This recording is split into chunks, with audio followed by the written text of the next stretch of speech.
Hi sir, good evening. Pwede ba kita may interview? Pwede po. Anong name mo sir? Cedric po. Are you single or taken? Single po as of now. Parang complicated to Complicated nga.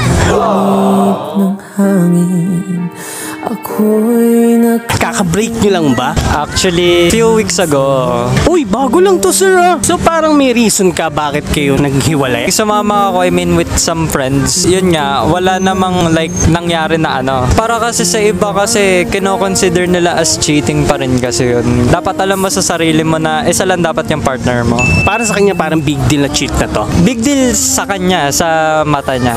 Yung girl na to, ang tanong ko is, mahal mo ba siya? From the heart talaga, oh. Masaya ka ba sa kanya? Contented na ako sa kanya.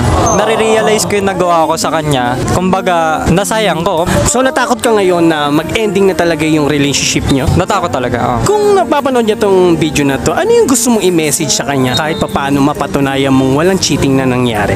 Alam niya naman siguro sa sarili niya na siya lang naman yung yung babalik-balikan ko. I wish her the best na lang. Ngayon, if babalik man siya, tatanggapin ko ulit siya. Open arms talaga ako para sa kanya. Umaasa ka pa rin na babalik siya. Umuasa po, syempre. Ginagawa ko na lang na hihintay lang kung meron man babalik. Ano yung natutunan mo dito sa ngayon sa heartbreaks mo? Para sa akin yung natutunan ko ngayon, siguro hindi na ako makikisama sa mga hindi ko kakilala. Yun yung unang-unang lesson ko, kumbaga sa sarili ko. kung di